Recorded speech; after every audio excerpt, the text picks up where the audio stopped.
무궁화 33호가 망망대해를 향해 달려갑니다. 3시간 정도 쉼없이 달려간 곳은 흑산도 북쪽 해상 배타적 경제수역 192구역. 근방에서 가장 많은 중국 어선이 조업을 하고 있는 곳입니다.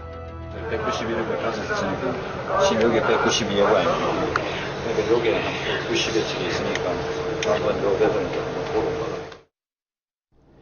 짙은 안개 때문에 시야는 한 치 앞도 내다보기 힘듭니다.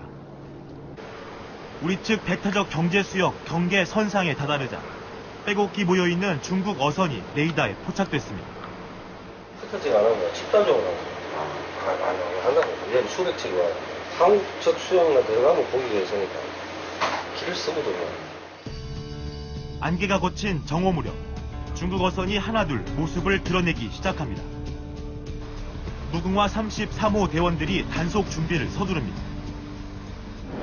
자기는 뭐 어떤 거 가지고 가시는 거예요? 진압봉하고 가스총이고 바람 불면 아무 소용이 없습니다. 바다에 있는데 바람이 불면 그냥 소용이 없고 이것도 중국 사람들은 쇠 파이프 이 정도 긴 걸 가지고 넘기는데 이건 길이가 작기 때문에 8명을 태운 고속 단정이 중국 어선으로 향합니다. 목표는 조업이 한창인 중국 어선 4척. 여기다 올라갈게요. 다 올라가. 가자. 어선에 오른 대원들은 신속히 선실부터 점거합니다. 허가증이 있는지 확인하기 위해서입니다. 뭐 검사를 하시는 건가요? 예, 허가증이고요. 네. 그리고 조업일지, 기재를 잘했나 조업일지도 확인하고 국적증서, 워창 종족도 그리고 각자 그 선원 명부도 확인하고 그렇습니다.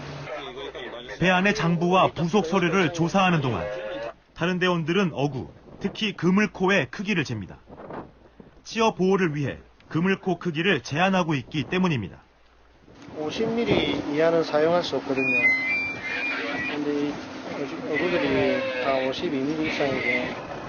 대원들이 조사에서 가장 신경 쓰는 부분은 어획량입니다. 수토를 속여 기재해도 벌금 1,000만 원만 납부하면 어구와 어획량을 압수당하지도 않은 채 곧바로 조업을 재개할 수 있습니다.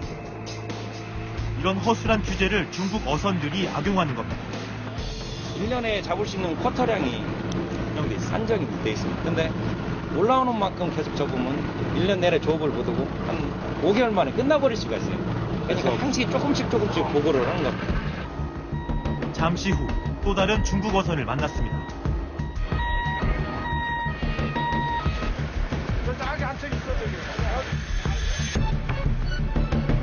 칼을 들고 있는 어부가 위협적입니다.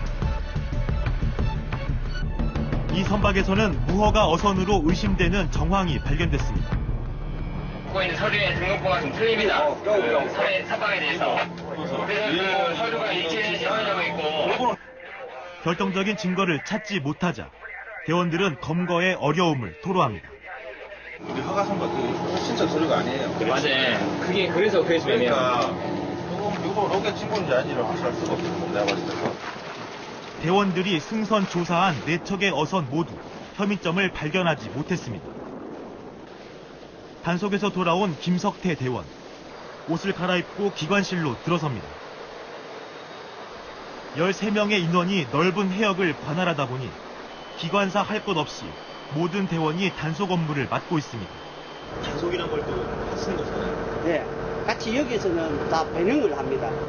기관 업무를 하면서 또 당지 단속할 적에는 같이 또 나가고. 출동 명령이 떨어지면 언제든 단속에 투입되는 긴장을 늦출 수 없는 일상. 식사를 담당하는 조리선원도 예외는 아닙니다. 근데 지금 인원이 지금 13명 맡겼거든요. 14명 중에 1명은 이제 병가 나가셔가지고 인원이 턱없이 불가하거든요. 그러니까 어차피 저도 급하다 싶으면 저도 나가야죠. 허술한 단속 법망을 피해 활개를 치고 있는 중국 불법 조업은 밤이면 더욱 기승을 부립니다. 하지만 중국 어선의 저항이 격렬해지면서 어업 지도선의 밤 단속은 엄두도 못 내고 있습니다. 언제든지 상황 발생은 언제든지 새벽 2시가 아니라 새벽 3시, 4시 언제든지 저희들은 가는 준비가 되어 있고 가야 되고. 당직 근무를 마친 임부민 대원은 중국어책을 펼칩니다. 통역관 없이도 현장에서 정확한 조사를 하기 위해서입니다. 지도 단속 나갔을 때 이 책을 가지고 간다든지 또 개인적으로 중국어도 공부를 하면서 또 이야기를 하고 또 저희 지도 단속하는데 지장이 없도록 저희들이 노력하고 있습니다. 바다 위에서의 또 하루가 흘렀습니다. 다음 날도 어김없이 우리 배타적 경제수역 인근에 중국 어선들이 다시 등장했습니다. 그런데 전날과는 분위기가 크게 다릅니다. 지도선을 보자 어선들이 달아나기 시작한 겁니다. 지금 여러 명이 도망가는데. 저기가? 네, 앞에 도망가는 어느 대학 바람이 더 빨갛던데요. 이들은 무엇 때문에 겁을 먹고 달아나는 것일까? 중국 어선에 가까이 다가서자 고약한 냄새가 코를 찔렀습니다. 배 곳곳에 잡은 고기들이 어지럽게 널려있고 쓰레기와 뒤섞여 아수라장입니다. 배 갑판에는 물고기들로 빽빽한 고기 상자들이 수북히 쌓여 있습니다. 단속반이 창고 안으로 내려가 배측에 들어갑니다. 어창에도 얼음에 냉장시킨 물고기들이 박스채로 잔뜩 쌓여 있습니다. 넘어 20km 넘어. 250에서 300km 된다는 나갔고. 그러니까요. 걸렸어. 그 입에는 확실히 축소 보고 기재한 건가요? 네, 지금 그렇게 확실히 좀 의혹이 있습니다. 계측 결과 8,000kg이 넘는 물고기가 실려 있었지만 장부에 적힌 양은 불과 수백 킬로그램에 불과했습니다. 중국 어선 한 척이 1년 동안 잡을 수 있는 어획량의 30% 정도인 10톤에 가까운 물고기를 실은 이 선박은 운반선. 조업 중인 어선을 돌며 어획물을 실어 나르는 배로 어선들이 어획량을 속이고 잡은 물고기들을 몰래 본토로 빼돌리는 데 악용됩니다. 잡은 배들을 다 실어갖고 하는 어선으로 가는 배인가요? 네. 지난달 중국 어부들이 흉기 사고를 낸 배도 코드번호 C40 운반선이었습니다. 어획물을 당일치기로 계속 제가 받는 거죠. 이 양이 이제 차이가 나도 거의 한 6,000kg 이상 차이 나니까 이거는 틀림없이 이제 어획 양을 이제 축소 신고한 거죠. 1,600여 척의 중국 허가 어선 가운데 운반선은 불과 10여 척. 새벽을 틈타 워낙 비밀리에 움직이기 때문에 검거하기가 여간 힘든 것이 아니지만 운반선을 잡으면 다른 어선들의 혐의도 줄줄이 캘 수 있습니다. 어획물 운반선으로 유망 넘겼던 배들을 다 웬만하면 검거할 수가 있는데 이제 안 잡히러 해서 도망가죠. 그 운반선 잡은 게 오늘 좀 수확이라면 수확이겠네요. 그렇죠. 어획량을 축소 보고한 혐의로 운반선 선장에 대한 본격적인 조사가 시작됐습니다. 강하게 부인하던 선장은 다음날 새벽 2시가 돼서야 혐의를 인정했습니다. 이렇게 계속 새벽까지 통학적으로 이런 식으로 합니다. 통학적으로 이런 식으로 하는데 지금 이거 도장 다 찍고 나도 지금 부속소로 같은 거 아직도 많이 있습니다. 장부에 단 500kg을 기입하고 실제로는 8,000kg을 넘게 잡았습니다. 킬로그램당 10,000원씩만 잡아도 8천만 원 상당의 부당 이익을 챙겼지만 이 운반선도 처분은 담보금 1,000만 원이 전부입니다. 현행 단속 규정이 가진 한계를 단적으로 보여주는 장면입니다. 숫자상에서 담보금이 더 추가되고 축소되고 그것은 아닙니다. 일단 어느 그거에 위반됐냐에 따라서 결정이 되어 있는 거기 때문에. 무궁화 34호는 예정일을 하루 넘긴 5월 11일 목포항으로 돌아왔습니다. 9일간의 활동 기간 동안 20여 척의 중국 어선을 조사했고 어획물 운반선을 포함해 모두 2척을 납포했습니다. 쉴 새 없이 조사하고 검거했지만 전체 조업 어선의 1%도 확인하지 못한 겁니다. 최일우 선장은 가슴속에 담아두었던 이야기를 꺼냅니다. 승원이 되고, 그다음 이제 앞으로 더 관리를 하려 하면은 배도 좀 대형화를 시켜야 되고, 지금 같은 상황은 열심히 한다 해도 보람이라기보다는 참 어쩔 수 없이 하는 게 사람이 적기 때문에. 지난 17일 목포항에서는 특별한 행사가 열렸습니다. 해경과 어업관리단이 중국 어선 단속에 힘을 합치기로 한 겁니다. 합동 단속 시범도 선보였습니다.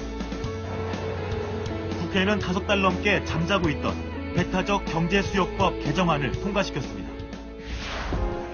불법 조업 어선에 부과하는 벌금을 2배 올리고 어구와 어획량을 압수할 수 있게 했습니다.